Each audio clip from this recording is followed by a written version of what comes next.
itu kamera depan. Ngeceknya nggak nyantai. Assalamualaikum. Waalaikumsalam warahmatullahi. Suaranya jelas ya? Alhamdulillah suara jelas, Ustaz.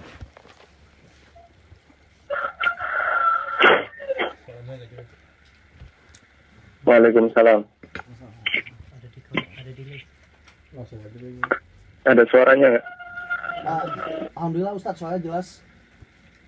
Baik, kita mulai. Ya, silakan Ustaz. Baik. Alhamdulillah wassalatu wassalamu ala Rasulillah wa ala alihi wa sahbihi wa mawalah wa asyhadu an la ilaha illallah wahdahu la syarikalah wa asyhadu anna Muhammadan abduhu wa rasuluh sallallahu alaihi wa ala alihi wa sahbihi wa sallama tasliman katsira amma ba'du. Bagaimana kabar di Jepang? Musim dingin. Alhamdulillah segera musim panas dalam beberapa waktu ini. Oh ya. Kita akan mengawali kajian di kesempatan kali ini dengan membahas tentang bulan Sya'ban. Insya Allah dalam 2 atau 3 hari lagi kita akan memasuki bulan Sya'ban. Karena itu satu sikap yang tepat ketika kita mempelajari terlebih dahulu fikih tentang bulan Sya'ban, sehingga setiap muslim ketika bertindak dia akan memahami apa yang harus dia lakukan dan apa yang harus dia tinggalkan ketika bulan Sya'ban. Saudara-saudara yang kami hormati, bulan Sya'ban ditinjau dari namanya, diambil dari kata Sya'bun. Sya'bun artinya cabang atau kelompok atau golongan. Dan bulan ini disebut Sya'bun karena bulan ini jatuh setelah bulan Rajab, di mana orang-orang jahiliyah mengagungkan bulan Rajab sehingga mereka tidak keluar dari kampungnya untuk melakukan peperangan.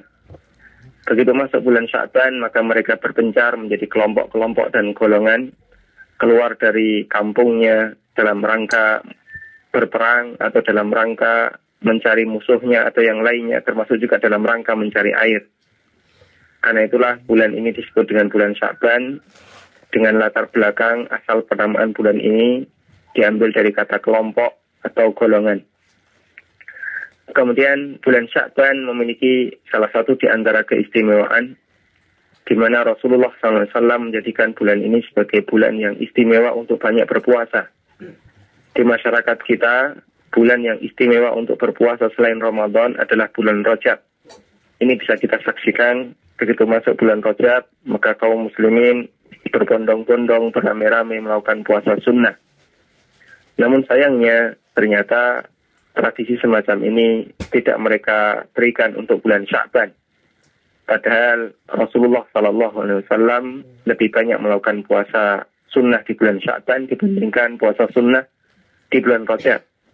Kita bisa perhatikan hadis dari Aisyah radhiyallahu anha yang diriwayatkan oleh Bukhari Muslim. Aisyah radhiyallahu anha mengatakan, "Ma ra'aitu Rasulullah sallallahu alaihi wasallam istakmala siyama syahrin illa Ramadan." Aku belum pernah melihat Rasulullah SAW berpuasa selama 1 bulan penuh kecuali puasa di bulan Ramadan. Wa ma ra'aituhu aktsara siyaman minhu fi Sya'ban. Dan aku belum pernah melihat Nabi SAW lebih banyak melakukan puasa sunnah melebihi puasa beliau di bulan Sya'ban. Hadisnya riwayat Bukhari Muslim. Demikian pula disebutkan dalam hadis dari istri beliau yang lain, yaitu Ummu Salamah radhiyallahu anha. Beliau menceritakan bagaimana kebiasaan Rasulullah SAW ketika bulan Sya'ban. Sampai kata Ummu Salamah, hampir Nabi SAW berpuasa Sya'ban selama 1 bulan penuh. Beliau mengatakan, "Lam yakun yasumu minas sanah syahran taman illa Sya'ban wa yasilu bihi Ramadan." Belum pernah Nabi SAW berpuasa dalam 1 tahun sebulan penuh. Artinya melebihi 1 bulan. Yang saya maksud artinya adalah hampir 1 bulan. Kecuali puasa beliau di bulan Sya'ban, wa yasilu bihi Ramadan, dan beliau sambung dengan bulan Ramadan. Artinya menurut persaksian dari Ummu Salamah radhiyallahu anha, Rasulullah SAW melakukan puasa sunnah di bulan Sya'ban sampai akhir bulan. Sampai pun di tanggal 10 Sya'ban, padahal besoknya sudah masuk tanggal 1 Ramadan hingga di akhir hari di bulan Sya'ban dan besoknya sudah masuk tanggal 1 Ramadan, Nabi SAW masih puasa sunnah. Dan itu kata Ummu Salamah, yasiru bihi Ramadan. Dan beliau sambung dengan bulan Ramadan, puasa di bulan Ramadan. Ini menunjukkan bagaimana perhatian Rasulullah SAW untuk melakukan puasa sunnah selama bulan Sya'ban. Yang jika kita bandingkan dengan masyarakat kita, justru ini tidak terjadi. Masyarakat kita lebih perhatian puasa sunnah di bulan Rajab daripada puasa sunnah di bulan Sya'ban. Kemudian disebutkan dalam hadis yang lain, Rasulullah SAW pernah ditanya tentang alasan mengapa beliau SAW rajin berpuasa di bulan Sya'ban. Puasa sunnah di bulan Rajab itu termasuk di antara tradisi jahiliyah dan masyarakat Arab sudah melakukannya sebelum adanya Islam. Karena itulah sebagian sahabat melarang untuk melakukan puasa sunnah di bulan Rajab dengan alasan bulan itu adalah bulan yang diagungkan oleh orang jahiliyah. Umar bin Khattab radhiyallahu anhu pernah ditanya tentang hukum banyak berpuasa di bulan Rajab, namun Umar radhiyallahu anhu melarangnya dan beliau mengatakan, "Dzaka syahrun yu'azzimuhul jahiliyah." Itu adalah bulan di mana diagungkan oleh orang-orang jahiliyah. Maka kita tidak diperkenankan untuk mengikutinya dan menirunya. Karena itu Rasulullah SAW pernah ditanya, kenapa beliau rajin berpuasa di bulan Sya'ban, sementara bulan Rajab beliau malah tidak rajin berpuasa. Tidak sebagaimana umumnya masyarakat. Pertanyaan ini disampaikan oleh Usamah bin Zaid radhiyallahu anhuma. Kemudian apa jawab Nabi SAW? Beliau mengatakan, "Dzalika syahrun yaghfulun nasu anhu baina Rajabin wa Ramadan." Itu adalah bulan di mana banyak orang melalaikannya untuk melakukan ibadah, melalaikannya untuk melakukan puasa. Bulan yang jatuh antara Rajab, bulan Rajab dan bulan Ramadan.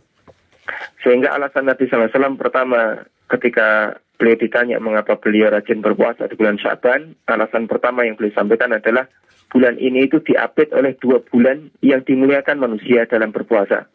Pertama bulan Rajab, masyarakat umumnya melakukan puasa sunnah di sana karena itu sudah menjadi tradisi jahiliyah. Dan yang kedua bulan Ramadan di mana kaum muslimin melakukan puasa di bulan ini karena itu adalah bulan mereka berpuasa wajib. Maka bulan Sya'ban yang diapit oleh 2 bulan yang diagungkan manusia menjadi terlalaikan. Sehingga banyak orang yang meninggalkan puasa, tidak beribadah selama bulan Sya'ban. Namun Rasulullah SAW menjadi manusia yang tampil beda. Beliau justru menjadi orang yang rajin beribadah pada saat banyak orang lupa beribadah kepada Allah Subhanahu wa Ta'ala. Dan ini bisa kita saksikan bagaimana semangat Nabi SAW ingin menjadi manusia yang dekat Allah ketika banyak orang lupa kepada Allah Subhanahu wa Ta'ala. Suatu ketika Rasulullah SAW pernah menunda sholat Isya sampai tengah malam, sehingga anak-anak sudah tidur, kemudian ibu-ibu juga sudah pada tidur. Yang tinggal hanya bapak-bapak yang menunggu Rasulullah SAW di masjid. Kemudian ketika Nabi SAW keluar, beliau SAW mengatakan kepada para sahabat bahwa yang beliau lakukan semacam ini adalah kesengajaan. Beliau ingin menunjukkan kepada para sahabat bahwa pada malam ini tidak ada satupun manusia yang mereka bangun dalam rangka menunggu sholat kecuali kalian. Maka Allah Subhanahu wa Ta'ala membanggakan kalian karena di dunia ini hanya ada manusia yang di Masjid Nabawi ketika itu yang beribadah kepada Allah Subhanahu wa Ta'ala. Selain itu semuanya tertidur atau yang lainnya adalah orang-orang yang masih kafir.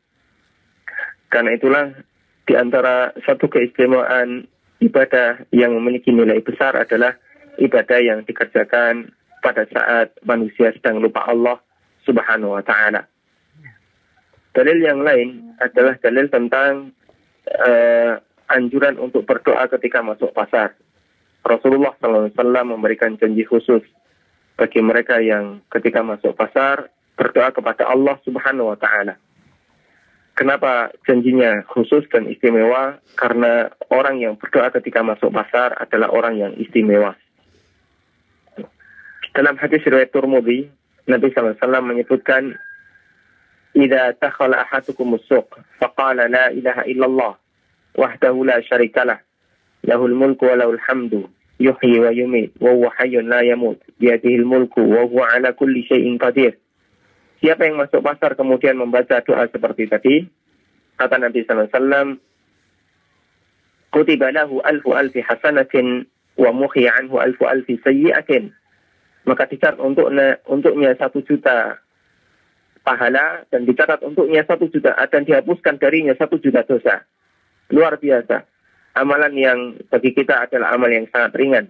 Hanya membaca doa yang sangat ringkas tadi sebelum masuk pasar dijanjikan oleh Nabi SAW mendapatkan pahala 1.000.000 dan dihapuskan dosa darinya sebanyak 1.000.000. Kita saja untuk kemudian menghitung berapa dosa yang kita lakukan hari ini. Tolong dituliskan. Itu kita sudah tidak mampu untuk menghitungnya. Mungkin karena saking banyaknya dosa yang kita lakukan, atau mungkin hari ini banyak dosa yang kita lupakan.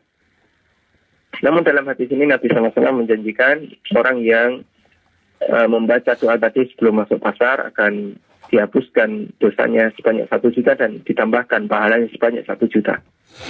Hal yang istimewa, mengapa dalam amal yang ringan ini kita mendapatkan pahala yang besar? Karena sekali lagi kembali kepada motivasi ketika orang beribadah. Pada saat semua orang lupa Allah Subhanahu wa Ta'ala, kemudian ada orang yang ingat Allah Subhanahu wa Ta'ala, maka dialah hamba yang istimewa. Namanya ingat Allah di masjid atau di tempat umumnya orang beribadah kepada Allah itu hal yang lumrah. Tapi ketika ada orang yang lupa atau ketika ada orang yang dia ingat kepada Allah, pada saat banyak orang lupa kepada Allah, inilah manusia yang istimewa.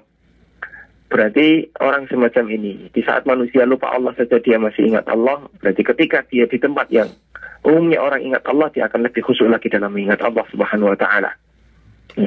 Dan itulah ibadah-ibadah manusia yang istimewa. Ibadahnya Nabi SAW dan orang-orang saleh serta para sahabat. Mereka menangis di saat semua orang tertawa. Mereka tertawa di saat semua orang menangis. Mereka bingung di saat semua orang biasa saja. Mereka sedih di saat semua orang senang. Dan mereka senang di saat semua orang sedih.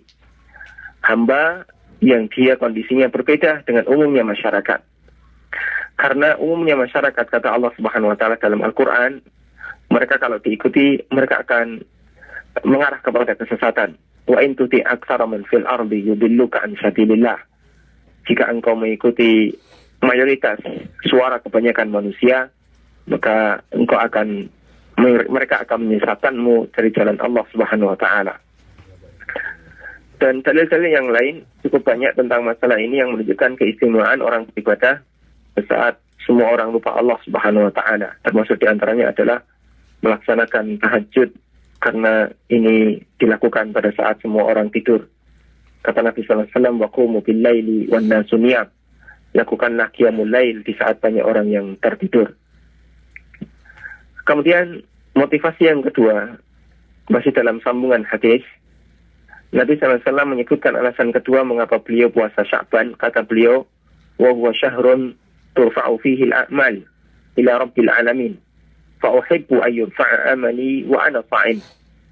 Dan itu adalah bulan di mana amal-amal hamba diangkat menuju Allah Subhanahu wa Ta'ala, dan aku ingin amalku diangkat kepada Allah wa ana sha'im ketika aku dalam kondisi sedang berpuasa. Hadis yang kita bacakan ini diriwayatkan oleh An-Nasa'i, Ahmad dan yang lainnya. Motivasi kedua Nabi SAW rajin puasa Sya'ban adalah karena di bulan Sya'ban itu terjadi diangkatnya amal saleh menuju Allah Subhanahu wa Ta'ala. Dan dalam hadis ini Nabi SAW tidak menyebutkan tanggal. Wallahu a'lam, mungkin bisa jadi itu selama 1 bulan. Karena itu anggapan sebagian orang ada istilah tutup buku, ya. Ada istilah tutup buku catatan amal di bulan Sya'ban, tepatnya di nisfu Sya'ban, ini tidak benar. Karena Nabi SAW hanya menyebutkan bahwa amal itu diangkat menuju Allah Subhanahu wa Ta'ala selama bulan Sya'ban, bukan nisfu Sya'ban. Kemudian di sana tidak ada istilah tutup buku. Nabi SAW cuma menyebutkan di waktu itu amal para hamba diangkat menuju Allah Subhanahu wa Ta'ala. bukan penutupan buku catatan amal. Ya. Sehingga anggapan sebagian orang mari memperbanyak ibadah atau melakukan amal-amal tertentu di malam nisfu Sya'ban dalam rangka mengenang atau bertepatan dengan waktu penutupan buku catatan amal, ini adalah akidah yang tidak benar.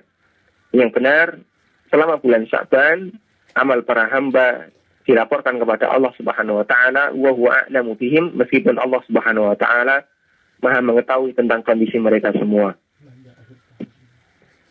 Kemudian kita juga bisa mencatat bahwa laporan amal yang disampaikan oleh para malaikat kepada Allah Subhanahu wa taala, jika kita menyimak beberapa hadis yang sahih, di sana terjadi 3 kali. Yang pertama adalah laporan amal yaumi, laporan amal harian, yang itu terjadi setiap pagi dan sore.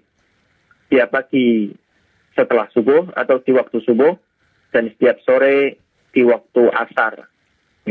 Mereka berkumpul pada saat manusia salat berjamaah di masjid, yang disebutkan oleh Allah Subhanahu wa taala dalam Al-Qur'an sebagai malaikat mu'aqibat. Allah Subhanahu wa taala mengatakan dalam Al-Qur'an, lahu mu'aqibatun min baini yadayhi wa min khalfihi yahfazunahu min amrillah. Ada di surat Ar-Ra'd, surat Ar-Ra'd ayat 11. Lahu mu'aqibatun min baini yadayhi wa min khalfihi yahfazunahu min amrillah. Innallaha la yughayyiru ma biqaumin hatta yughayyiru ma bi anfusihim. Lahu milik Allah mu'aqibat, para malaikat mu'aqibat. Para malaikat mu'aqibat artinya malaikat yang datang silih berganti. Ada malaikat malam, ada malaikat siang. Min baini yadayhi wa min khalfihi, mereka dari arah depan dan dari arah belakang, yahfazunahu, menjaga manusia. Sehingga kita tidak disakiti oleh jin dan makhluk-makhluk yang tidak kelihatan. Di antara sebabnya adalah adanya malaikat penjaga min amrillah, karena perintah dari Allah Subhanahu wa taala. Yang malaikat ini dalam Al-Qur'an disebut dengan malaikat mu'aqibat. Dan malaikat mu'aqibat, malaikat yang datang silih berganti setiap malam dan siang. Malaikat siang mereka berjaga dari subuh sampai asar, dan malaikat malam berjaga dari asar sampai subuh, berkumpul pada saat manusia melakukan sholat jamaah di waktu asar dan sholat subuh. Karena itulah Nabi SAW memberikan jaminan, siapa yang berusaha untuk menjaga sholat jamaah di 2 waktu ini, dakhalal jannah. Dalam hadis yang diriwayatkan oleh Muslim, Ahmad dan yang lainnya, Nabi SAW mengatakan, man shallal fardaini dakhalal jannah. Siapa yang salat di waktu di 2 waktu yang dingin, fardain, di 2 waktu yang dingin, dakhalal jannah, maka dia masuk surga. Yaitu salat subuh dan asar. Karena itu sebisa mungkin di 2 waktu ini jangan sampai kita tinggalkan salat berjamaah. Kalaupun kita sibuk, kita meninggalkan duhur atau kita meninggalkan maghrib berjamaah, itu akan lebih ringan dibandingkan ketika kita meninggalkan subuh dan asar. Dan 2 waktu ini umumnya dilalaikan oleh banyak orang. Karena itu salatnya orang munafik, salah satu di antara yang mereka jauhi adalah salat subuh dan salat isya, kemudian salat asar, mereka berusaha menundanya sampai menjelang matahari terbenam. Ini ketika mereka berkumpul di waktu subuh dan asar, maka malaikat siang naik menuju Allah Subhanahu wa taala, kemudian melaporkan apa yang sedang dilakukan oleh hamba. Allah bertanya, bagaimana kondisi hambaku ketika kalian tinggalkan? Maka malaikat ini mengatakan, atainahum wa hum yusallun wa taraknahum wa hum yusallun. Aku mendatangi mereka dan mereka dalam kondisi salat, dan aku meninggalkan mereka sementara mereka dalam kondisi salat. Maka ini luar biasa, kita dilaporkan kepada Allah Subhanahu wa taala dalam kondisi sedang beribadah. Ketika kita sedang sholat jamaah pada saat subuh dan asar. Termasuk juga para wanita, sekalipun dia tidak datang ke masjid, maka sebisa mungkin dianjurkan setiap subuh dan asar sholatnya dilakukan di awal waktu. Ya, jangan sampai telat. Ya, kita berusaha menjaganya di awal waktu untuk mendapatkan keutamaan hadis ini. Karena malaikat melaporkan kepada Allah kondisi kita di setiap pagi dan sore, dan ditanya oleh Allah, kaifa taraktum ibadi, bagaimana kondisi hambaku ketika kalian meninggalkan mereka? Maka mereka akan menjawab, aku tinggalkan hambamu ya Allah dalam kondisi sedang ngorok atau dalam kondisi sedang tidur karena dia subuh belum bangun, atau aku tinggalkan hambamu dalam kondisi sedang salat karena ketika subuh dan asar mereka sedang melaksanakan salat. Kemudian yang kedua adalah pelaporan amalan yang dilakukan setiap pekan, dan itu terjadi setiap Senin dan Kamis. Setiap Senin dan Kamis malaikat naik menuju Allah Subhanahu wa taala melaporkan kondisi hambanya kepada Allah Subhanahu wa taala. Dan ini menjadi alasan Nabi sallallahu alaihi wasallam melakukan puasa Senin dan Kamis. Beliau rajin berpuasa Senin dan Kamis karena ketika Senin dan Kamis amalan para hamba dilaporkan kepada Allah Subhanahu wa taala, dan beliau ingin agar ketika amalan beliau dilaporkan beliau dalam kondisi puasa. Dan yang ketiga adalah laporan amal tahunan, ini terjadi selama bulan Sya'ban. Ini titik-titik penting di mana kita dianjurkan untuk banyak melakukan ketaatan kepada Allah Subhanahu wa taala, karena di waktu-waktu ini amal soleh kita sedang dilaporkan kepada Allah Subhanahu wa taala. Kemudian ada satu hadis yang ini diperselisihkan tentang kesahihannya. Namun pendapat yang kuat hadis ini adalah hadis yang hasan. Hadis yang menyebutkan keutamaan nisfu Sya'ban. Keutamaan nisfu Sya'ban. Hadis dari Abu Musa al-Asy'ari radhiyallahu anhu, Nabi sallallahu alaihi wasallam bersabda, "Innallaha la yattali'u fi lailatin nisfi min Sya'ban wa yaghfiru li jami'i khalqihi illa li musyrikin aw musyahil." Sesungguhnya Allah Subhanahu wa taala la yattali'u, melihat di lailatin nisfi min Sya'ban, di malam nisfu Sya'ban.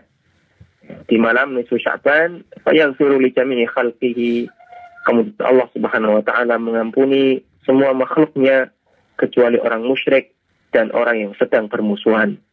Hadis riwayat Ibnu Majah, Tabrani, dan hadis ini dinilai hasan oleh sebagian ulama, dan ada juga ulama yang menilainya dhaif, namun yang benar hadis ini adalah hadis yang hasan, hadis yang bisa diterima. Ya. Dan hadis ini menjadi dalil oleh para ulama tentang keistimewaan atau keistimewaan malam nisfu Sya'ban, bukan puasa nisfu Sya'ban ya, keistimewaan malam nisfu Sya'ban. Karena pada malam nisfu Sya'ban Allah Subhanahu wa taala mengampuni seluruh makhluknya. Namun bisa kita perhatikan Nabi sallallahu alaihi wasallam tidak mengajarkan amal khusus ketika nisfu Sya'ban. Nabi sallallahu alaihi wasallam juga tidak mengajarkan adanya salat khusus, zikir khusus, atau puasa khusus ketika nisfu Sya'ban. Yang beliau tunjukkan di sana bahwa Allah Subhanahu wa taala mengampuni seluruh manusia, seluruh makhluknya, kecuali dua jenis, yaitu orang musyrik dan orang yang sedang bermusuhan. Ya. Karena Allah Subhanahu wa taala tidak menghendaki adanya permusuhan di kalangan manusia. Ya. Namun Nabi SAW tidak menunjukkan amalan apa yang harus dilakukan. Karena di sana ada janji ampunan, maka pertanyaan terbesarnya adalah, apakah berarti ketika malam nisfu Sya'ban semua orang kemudian bersih dari dosa? Maka jawabannya hadis ini tidak menyebutkan demikian. Hanya saja di malam ini Allah Subhanahu wa taala memberikan ampunan kepada seluruh makhluknya. Dan tentang volume berapa ampunan yang Allah berikan di sana tidak disebutkan. Karena itu ulama menganjurkan di malam nisfu Sya'ban hendaknya kaum muslimin banyak beristighfar kepada Allah Subhanahu wa taala. Dengan semakin banyak memohon ampun kepada Allah, memperbesar harapan dan peluang Allah Subhanahu wa taala semakin banyak mengampuni dosanya. Ya. Meskipun semuanya punya hak untuk diampuni, tapi dengan menghidupkan malam itu, memperbanyak istighfar di malam itu, maka akan semakin besar peluang Allah Subhanahu wa taala mengampuni dosanya. Karena itulah berdasarkan hadis ini sebagian ulama menganjurkan ketika malam nisfu Sya'ban dianjurkan untuk memperbanyak istighfar dan memohon ampun kepada Allah Subhanahu wa taala. Agar peluang dosa yang diampuni oleh Allah dari kita semakin banyak. Kemudian tentang masalah aturan berpuasa di bulan Sya'ban. Ada aturan khusus terkait dengan puasa sunnah di bulan Sya'ban yang ini berbeda dari bulan-bulan yang lainnya. Aturan itu adalah tentang larangan mendahului puasa ketika menjelang akhir Sya'ban atau di akhir bulan Sya'ban. Ada hadis yang diriwayatkan oleh Abu Dawud, Tirmidzi dan yang lainnya dari Abu Hurairah radhiyallahu anhu, Nabi sallallahu alaihi wasallam bersabda, "Idzan tasafa Sya'ban fala tasumu." Apabila sudah masuk pertengahan Sya'ban, maka janganlah kalian berpuasa. Kemudian juga disebutkan dalam hadis yang lain dari Ammar bin Yasir, Rasulullah SAW mengatakan, "La tuqaddimu Ramadan bi shaumi yaumin aw yaumaini." Janganlah kalian mendahului Ramadan dengan puasa sehari atau 2 hari. Yang itu pasti dilakukan di bulan Sya'ban. Sehingga misalnya kalau Senin kita masuk 1 Ramadan, maka Sabtu Ahad, hari ini dan besok kita tidak diperkenankan untuk melakukan puasa sunnah. Jangan mendahului Ramadan dengan puasa sehari atau 2 hari sebelumnya. Illa rajulun kana lahu siyamun fasama saumahu. Kecuali orang yang memiliki kebiasaan puasa sunnah, maka dia boleh merutinkan puasa sunnahnya. Aturan ini berlaku khusus selama bulan Sya'ban. Dan hanya di bulan Sya'ban yang ada aturan ini, aturan larangan untuk berpuasa, melakukan puasa sunnah. Kenapa Nabi SAW melarang kita untuk berpuasa sunnah di bulan Sya'ban atau di akhir bulan Sya'ban? Salah satu di antara semangat syariat, Allah Subhanahu wa taala menetapkan kepada kita berbagai macam batasan yang disebut dengan al-hudud. Kata Nabi SAW dalam hadis riwayat Abu Dawud, "Wa hatta hududan fala tantahikuha." Allah Subhanahu wa taala telah menetapkan berbagai macam hudud, batasan, fala tantahikuha, karena itu janganlah kalian melanggarnya. Dan bagian dari batasan Allah Subhanahu wa taala adalah batasan waktu tentang ibadah. Maka dalam salat ada waktu, batasan waktu ibadah salat.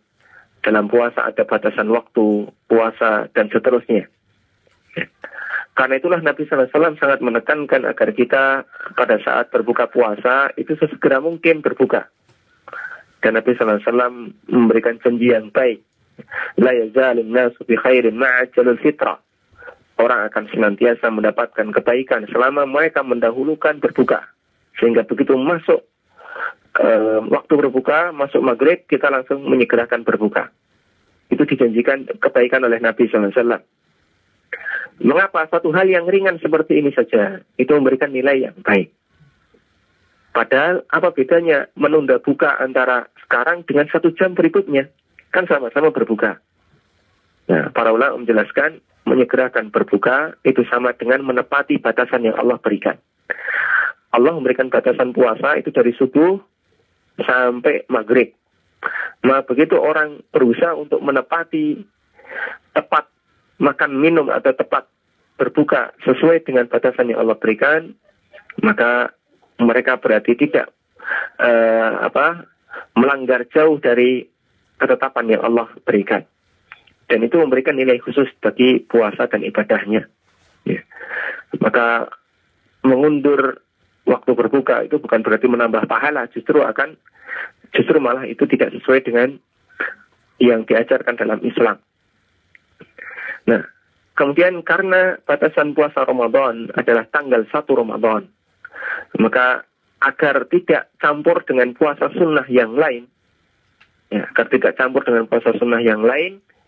orang yang tidak memiliki kebiasaan berpuasa sunnah, mereka tidak diperkenankan mulai puasa sunnah mendekati Ramadan. Karena itu Nabi SAW melarang kalau sudah masuk pertengahan Sya'ban dengan puasa, atau jangan mendahului Ramadan dengan puasa sehari atau 2 hari sebelumnya. Agar lebih jelas bedanya ini Sya'ban, ini Ramadan. Mana yang dia melakukan puasa wajib dan dia bersihkan dari puasa-puasa sebelumnya sebelum datang tanggal 1 Ramadan. Itu yang menjadi rahasia mengapa Nabi SAW menekankan tidak boleh puasa sunnah ketika masuk pertengahan Sya'ban, atau beliau SAW melarang berpuasa pada saat atau mendahului Ramadan sehari puasa atau 2 hari puasa. Yang menjadi pertanyaan begini, kata Ummu Salamah tadi, Nabi SAW berpuasa sunnah selama Sya'ban itu wa yasilu bihi Ramadan, sampai nyambung Ramadan. Artinya sekalipun sudah masuk tanggal 3 Sya'ban atau di akhir Sya'ban, Nabi SAW tetap puasa sunnah. Mengapa beliau sendiri melarang kalau sudah masuk pertengahan Sya'ban tidak boleh puasa, atau jangan melalui Sya'ban dengan puasa sunnah hari atau 2 hari sebelumnya? Maka jawabannya, sebagaimana keterangan Al-Qurtubi, hakikatnya hadis ini tidak ada pertentangan antara hadis yang melarang puasa setelah memasuki pertengahan Sya'ban dengan hadis yang menceritakan bahwa Nabi Sallallahu Alaihi Wasallam menyambung puasa Sya'ban dengan puasa Ramadan. Kompromi yang memungkinkan untuk dilakukan adalah dengan memahami hadis larangan puasa berlaku untuk orang yang tidak memiliki kebiasaan puasa sunnah. Dia sama sekali tidak pernah puasa sunnah, atau di sebelum Sya'ban dia nggak pernah puasa sunnah, tiba-tiba ketika masuk pertengahan Sya'ban dia ingin puasa sunnah. Ini tidak diperkenankan. Namun kalau dia memiliki puasa sunnah, misalnya dia rajin berpuasa selama bulan Sya'ban, dari awal Sya'ban dia sudah berpuasa, atau dia punya puasa sunnah tentu, misalnya Senin Kemis, sudah dari dulu dia sudah puasa sunnah Senin Kemis, maka nanti sekalipun masuk pertengahan Sya'ban dia masih tetap diperbolehkan untuk berpuasa. Karena itu kita membedakan hukum yang berlaku untuk mereka yang punya kebiasaan puasa sunnah dan mereka yang tidak memiliki kebiasaan puasa sunnah. Kalau misalnya ada orang yang puasa atau punya kebiasaan puasa Senin Kemis, kemudian ternyata tanggal 1 Ramadan jatuh hari Selasa misalnya, apakah Seninnya dia masih boleh berpuasa? Jawabannya boleh. Dia masih diperkenankan untuk puasa. Karena Islam menganjurkan agar orang istiqomah dalam melaksanakan rutinitas puasa sunnahnya. Sampai pun itu mendekati Ramadan. Sampai pun itu terlarang bagi mereka yang tidak memiliki kebiasaan puasa sunnah. Bagi mereka yang punya kebiasaan puasa sunnah agar tetap mempertahankannya. Karena istiqomah itu berat dan orang yang berusaha istiqomah tidak dihalangi dalam Islam. Kemudian kita akan sebutkan beberapa hadis yang ini sering disebarkan oleh masyarakat di tengah kita, terutama ketika memasuki bulan Sya'ban, yaitu hadis-hadis dhaif seputar bulan Sya'ban. Satu hal yang perlu untuk kita waspadai, ya, terutama di zaman share, semuanya serba nge-share. Ada WA, kemudian belum lagi di media-media sosial, di internet. Begitu mudahnya manusia nge-share informasi sebelum tasabbut, sebelum terlebih dahulu dia memahami dan mengetahui tentang kebenarannya.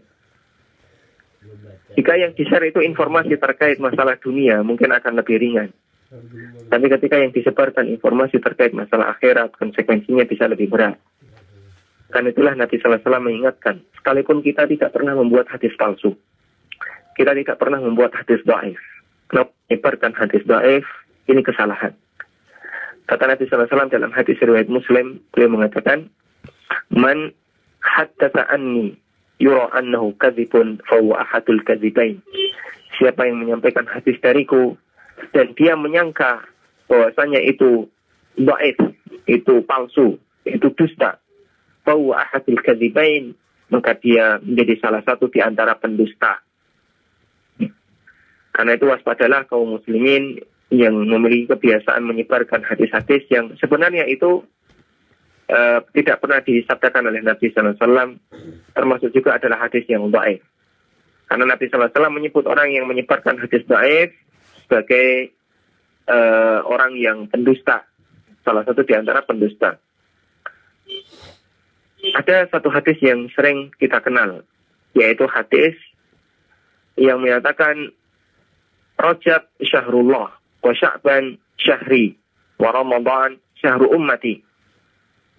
Rajab itu bulan Allah, Sya'ban bulanku, dan Ramadan adalah bulan umatku. Ya.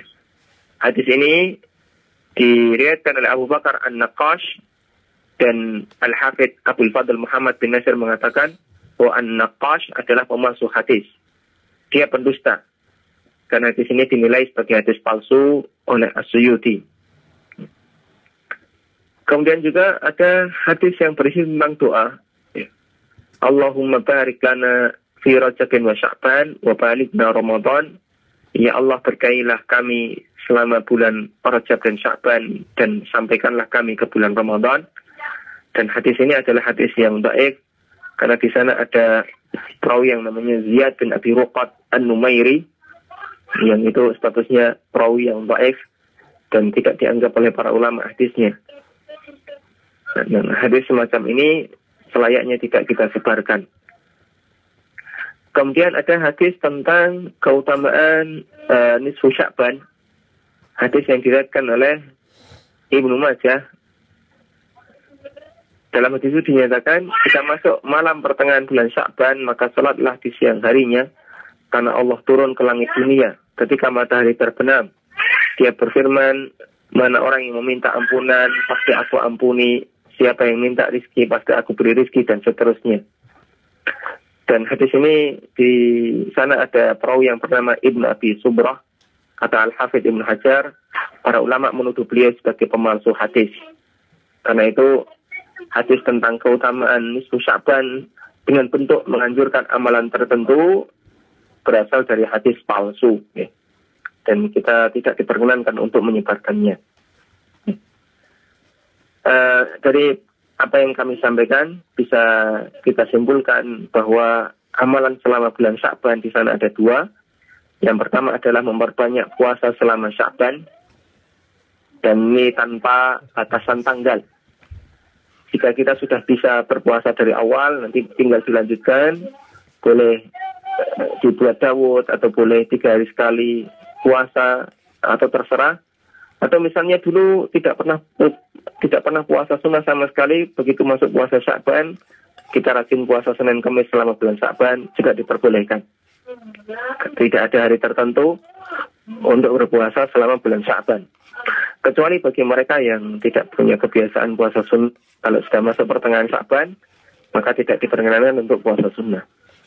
Kemudian yang kedua adalah memperbanyak ibadah dan minta ampunan kepada Allah di malam nisfu Sya'ban, karena Nabi SAW menjanjikan bahwasanya di malam itu Allah Subhanahu Wa Taala akan mengampuni para hambanya. Mungkin demikian yang bisa kita sampaikan. Semoga menjadi pengantar yang bermanfaat. Kita akan sambung dengan pertanyaan jika ada beberapa peserta yang ingin menyampaikan pertanyaan. Wassalamualaikum warahmatullahi wabarakatuh. Ya, terima kasih Ustadz atas materi yang telah disampaikan. Selanjutnya jika ada rekan yang ingin bertanya, dipersilakan.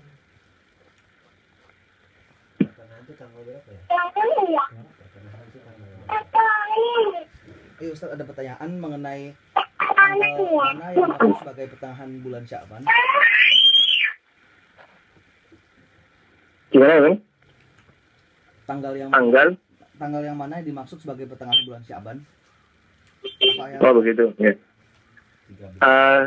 Apakah tanggal 15, apakah tanggal 14? Kita tidak bisa memastikan karena jumlah bulan bisa 29, bisa 30. Tapi di antara dua tanggal itu kita berusaha untuk serius. Karena nisfu Sya'ban bisa 14, bisa 15. Nanti kira-kira acuannya adalah pada saat bulan sempurna purnama, nah itu kira-kira nisfu Sya'ban. Tapi biasanya 2 hari itu mirip antara 14 dan 15. Wallahu a'lam. Terima kasih Ustadz atas jawabannya. Selanjutnya ada yang ingin bertanya? Langsung aja. Langsung aja. Saya mau tanya apa ya? Tadi kan yang Ini siapa ini? Siapa ini? Dipta, Dipta. ya. Silakan, Pak. Tadi kan yang dosanya akan diampuni kecuali yang kafir dan bermusuhan.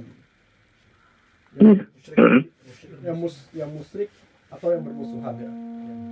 Dan yang bermusuhan. Nah ini bermusuhan ini termasuk bermusuhan dengan orang kafir atau tidak? Permusuhan antara sesama muslim. Musyahin, permusuhan antar sesama muslim. Kalau permusuhan muslim dengan kafir ya tidak dianggap. Oh, ya. Termasuk misalnya permusuhan kaum muslimin dengan kelompok yang menyimpang jauh. Permusuhan kaum muslimin dengan ISIS, dengan Khawarij ya, atau dengan Syiah. Ya, ini permusuhan yang diizinkan secara syariat. Karena Nabi SAW memusuhi orang-orang kafir dari beliau diutus oleh Allah sampai akhir hayat. Oke, terima kasih. Yang tidak diperkenankan permusuhan antara sesama muslim. Ya, terima kasih. Wallahu a'lam. Nggak apa-apa. Terima kasih Ustaz. Selanjutnya ada lagi pertanyaan dari rekan-rekan sekalian.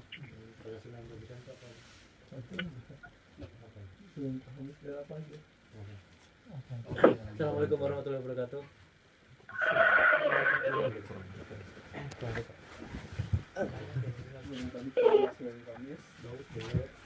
Assalamualaikum warahmatullahi wabarakatuh. Waalaikumsalam warahmatullahi wabarakatuh. Tadi mau mau nanya tentang surat puasa sunnah yang disunahkan itu Senin Kamis puasa dulu, terus ada apa lagi? Ya, Ustaz. Selama bulan Gimana, Pak? Surat? Yang puasa sunnah secara umum. Dari yang rutin itu yang dianjurkan apa aja? Misalnya yang puasa 13, 14, 15 itu termasuk yang disunahkan atau enggak? Puasa Sa'ban? Bukan, yang ini secara umum yang boleh diteruskan pada saat Sa'ban tuh. apa puasa sunnah yang dibiasakan Nah, itu apa itu? dan ketika bulan Sya'ban boleh dilanjutkan. Oh, bagi yang punya kebiasaan puasa sunnah apapun bentuknya, selama bulan Sya'ban boleh dilanjutkan dan bahkan boleh ditambahi. Begitu maksudnya? Oh iya, terima kasih, Bang. Iya, puasa sunnah apapun selama bulan Sya'ban silahkan dilanjutkan dan boleh ditambahi. Itu termasuk itu ya. Kalau bahwa puasa setiap hari juga boleh ya, kita belum tentu. Nah, kan di Sa'ban itu boleh dulu. Tadi ada yang nanya lagi, Ustaz. Waktu Sa'ban itu boleh puasa tiap hari? Puasa Sya'ban kenapa? Pada saat Sa'ban itu boleh puasa tiap hari nggak? Puasa Sya'ban boleh dilakukan setiap hari. Iya. Semakin banyak, makin bagus. Kalau sanggup ya. Asal dari awal gitu. Enggak di tengah-tengah. Kecuali dari apa? Tadi Dari pertengahan awal kayaknya. misalkan di awal Terima kasih Ustaz. Ada pertanyaan lagi ini. Ustadz, mau konfirmasi Ustadz. Misalkan kita Iya. sebelum Sya'ban tidak pernah puasa sunnah sama sekali. Kemudian ketika masuk 1 Sya'ban kita mulai puasa dan kita puasa terus sampai akhir Sya'ban full gitu. 30. Boleh. Itu boleh gitu, Ustadz. Tidak masalah. Oh ya. Ya. Oke. Ya, kalau dari awal Sya'ban dia sudah mulai, maka terhitung dia rajin puasa Sya'ban. Bagaimana keterangan Qurtubi, dia boleh sampai akhir. Kalau nanggung gitu dari tanggal Bagaimana? misalnya. Ya. Tapi kalau dari awal Sya'ban dia belum mulai, begitu masuk pertengahan, nah dia sudah tidak boleh lagi. Oh, pertengahan nggak boleh. Nah, Ustaz, misalkan puasa Sya'bannya dimulai dari tanggal 6 Sya'ban misalkan. Itu bagaimana Ustaz? Tidak masalah.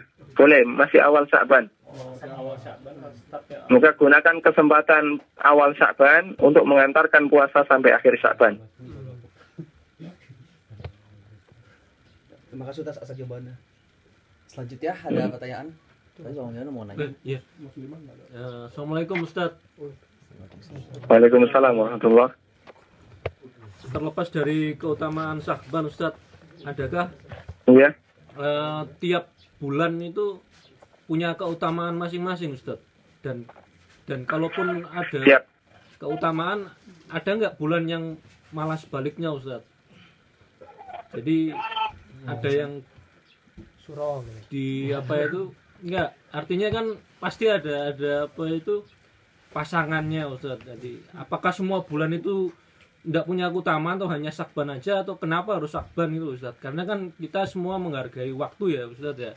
Tiap detiknya kan juga punya nilainya masing-masing. Jadi kita enggak mentendensikan semua ibadah itu di Syakban gitu loh, Ustaz. Bagaimana, Ustaz? Iya. Lihat itu. Iya. Allah berfirman dalam Al-Quran, Allahu yakhluqu ma yasha' wa yakhtar. Dia menciptakan apa saja yang dia kehendaki, wa yakhtar, dan dia memilih apa saja yang dia kehendaki. Maka konsekuensi dari Allah Subhanahu wa taala memilih di antara hambanya dan makhluknya, ada di antara hamba dan makhluk Allah Subhanahu wa taala yang memiliki keistimewaan lebih tinggi dibandingkan makhluk yang lain. Kita sebagai hambanya hanya bisa mengikuti, karena kita tidak tahu mana yang Allah pilih lebih mulia dibandingkan yang lain. Sehingga setelah kita mendapatkan informasi dari Nabi SAW, berarti makhluk-makhluk itulah yang Allah pilih. Dalam 1 tahun kita ada 12 bulan. Mengapa ini lebih istimewa daripada yang lain? Itu hak Allah Subhanahu wa taala. Namun bukan berarti yang lain lebih hina. Ya, Allah tidak menghinakan bulan, namun Allah lebih mengistimewakan bulan yang lain daripada bulan-bulan yang Allah mengistimewakan salah satu bulan dibandingkan bulan yang lain. Bulan yang memiliki keistimewaan sangat banyak. Pertama, semua bulan haram, dan bulan haram ada 4. Ya. Dzulqa'dah, Dzulhijjah, Muharram, Rajab. 4 bulan haram. Kemudian yang kedua bulan Ramadan, karena ini bulan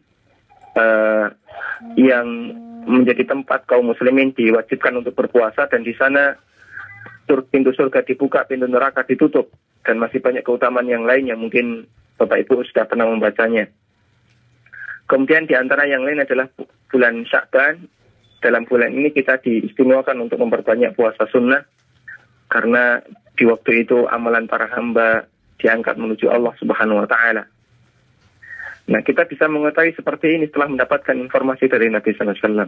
Konsekuensi dari Allah Subhanahu wa taala menciptakan apa saja yang dia kehendaki, dan Allah memilih di antara apa yang dia ciptakan sesuai dengan apa yang Allah kehendaki. Yang bisa kita lakukan hanyalah mengikutinya dan mengimaninya. Begitu? Bagaimana? Bagaimana? Terima kasih, Ustaz. Suara saya jelas ya? Alhamdulillah jelas. Alhamdulillah. Apa ada pertanyaan selanjutnya? Ya. Di luar ini. Langsung Mau tanya di luar. Assalamualaikum Ustaz. Waalaikumsalam warahmatullahi. Ini pertanyaannya agak di luar topik Ustaz. Ini dengan Di luar. Nailul Hasan Ustaz. Pertanyaannya, apakah ada larangan memotong rambut untuk wanita Ustaz, atau batasan-batasannya seperti apa Ustaz? Motong rambut gimana? Memotong rambut untuk wanita muslimah. Motong rambut wanita kenapa? Batasan-batasannya seperti apa Ustaz? Batasannya seperti apa? Ya. Baik.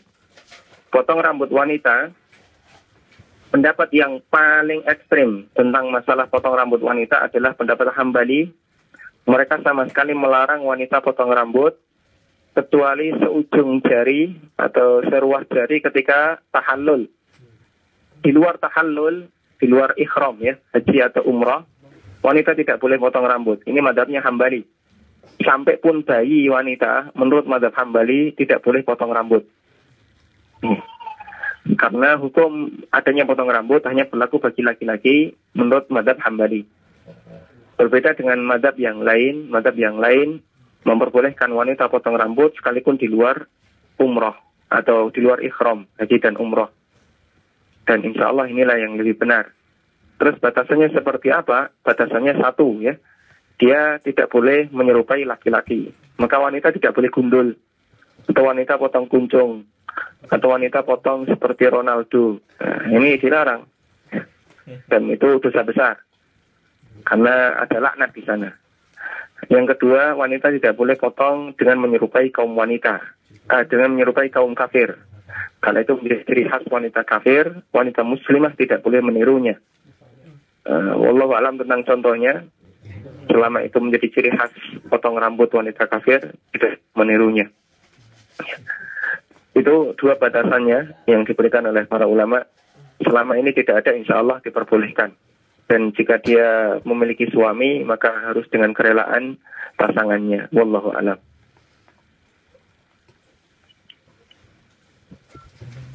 Terima kasih Ustadz atas jawabannya. Ada pertanyaan lagi dari Ustadz, misalkan kita berpedoman berpedoman dengan jadwal sholat yang sudah diberikan oleh pemerintah, atau misalkan yang kita dapatkan dari sumber lain, misalkan maghrib misalkan jam 18, jam 6 sore misalkan. Kemudian karena kita menunda berbuka, takut itu salah Ustadz. Itu bagaimana Ustadz hukumnya? Jadi kita tidak melihat langsung matahari terbenam, tapi kita berpedoman pada daftar waktu sholat itu. Misalnya kita tunda 5 menit atau 3 menit, itu bagaimana Ustadz? Iya.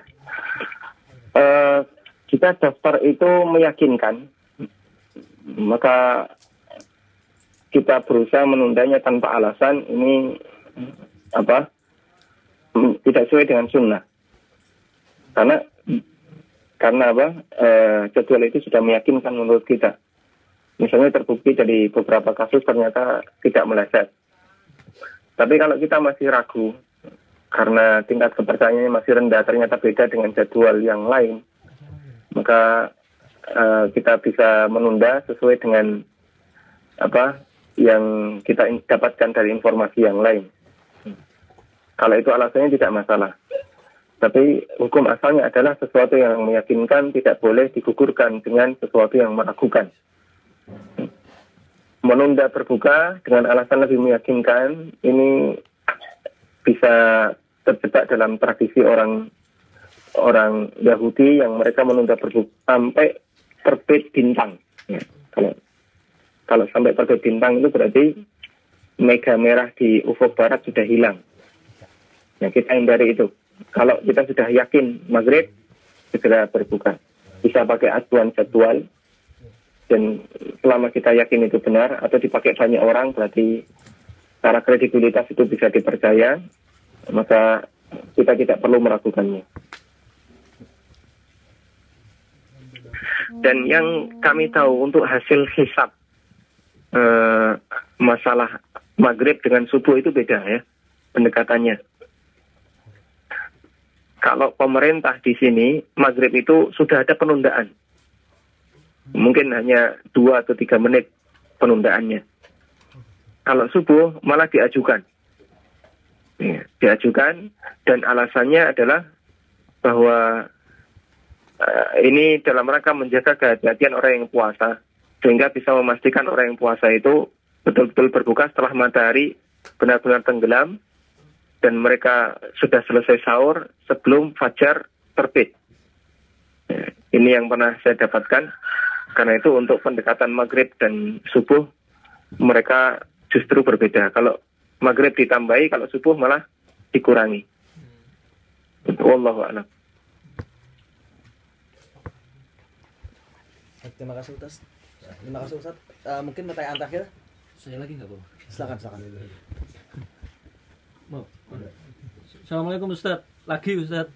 Waalaikumsalam warahmatullahi. Ini di luar konteks karena kebetulan sebelumnya kita berdiskusi dengan teman yang lagi belajar tentang religius tadi Ustadz. Jadi intinya itu bagaimana membedakan antara kafir dan ateis Ustadz.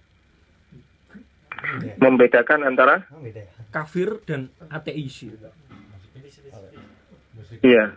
Iya. Maksud arahannya gimana, Pak? Yang diinginkan Jadi, gimana? kalaupun kita ngomong kafir itu karena misalnya dia beragama, ya kita nggak lihat Tuhan secara esensi, Tuhan Allah Subhanahu Wa Taala, Ustaz ya. Jadi kalau kita bilang Jepang lah, sederhananya itu bukan kafir Ustaz, itu ateis Ustaz, karena dia nggak percaya Tuhan gitu. Oh gitu. Ya, Iya. jadi Baik. kalaupun kita ngomong kafir itu berarti ya non Islam itu, ya non Muslim itu kita ngomong kafir gitu. Nah, itu ya secara apa itu definisi kafir, dan nantinya kita ngomong oh itu sama aja kafir dengan ateis. Intinya kalau tidak memberikan posisi Allah Subhanahu Wa Taala sebagai Tuhan, itu ya sudah dia kafir. Atau seperti bagaimana Ustaz melihat? Ya, begini. Jadi kafir itu istilah untuk menyebut orang yang tidak beragama Islam, tidak memiliki iman, karena kafir lawan dari iman, ya, lawan dari mukmin. Sehingga kafir itu beraneka ragam. Ada sebagian ulama yang menyebutkan, sebagaimana kata Syekh As-Sahman, bahwa kekafiran itu kurang lebih sampai ada 400 macam. Ya, ada 400 macam, ada 400 jenis perbuatan kekufuran, dan itu beraneka ragam. Ada yang kecil-kecil, dirinci, terutama banyak disebutkan oleh para ulama di buku-buku fikih tentang ahkam murtad, hukum kapan orang itu disebut murtad. Ya. Salah satu di antara bentuk kekafiran itu adalah ateisme, tidak mengakui adanya Tuhan. Terserah tentang batasan dan definisinya. Namun apapun itu, ateis adalah salah satu bentuk kekufuran. Kemudian orang kafir dalam Islam dibagi menjadi dua. Yang pertama orang kafir yang aslinya dia beragama samawi. Dan yang kedua orang kafir yang aslinya tidak beragama samawi. Orang kafir yang beragama samawi ada dua, Yahudi dan Nasrani. Allah sebut dalam Al-Quran dengan ahlul kitab. Sisanya itu adalah orang kafir yang tidak beragama samawi. Ya.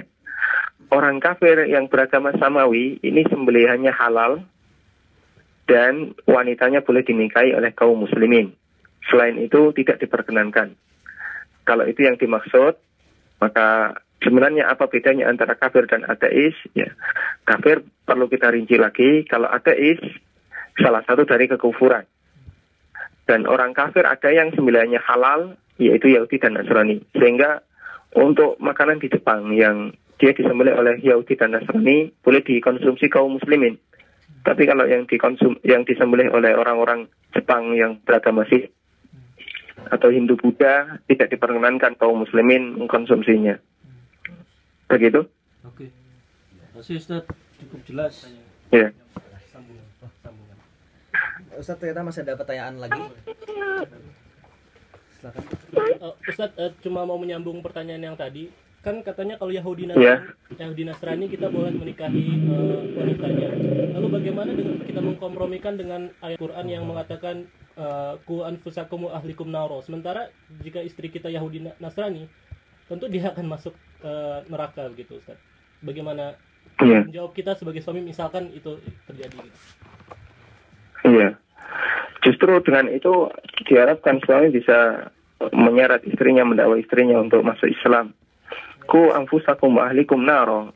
Itu bukan larangan untuk menikahi wanita non-muslim atau larangan untuk menikahi wanita yang mungkin akhlaknya tidak baik, ya. Kita tidak tahu ketika kita menikah dengan wanita ini nanti malah jadi baik ataukah malah jadi lebih jelek lagi setelah menikah. Mungkin dulu sebelum menikah dia wanita yang istiqomah, setelah menikah malah jadi wanita menyimpang. Itu banyak, ya.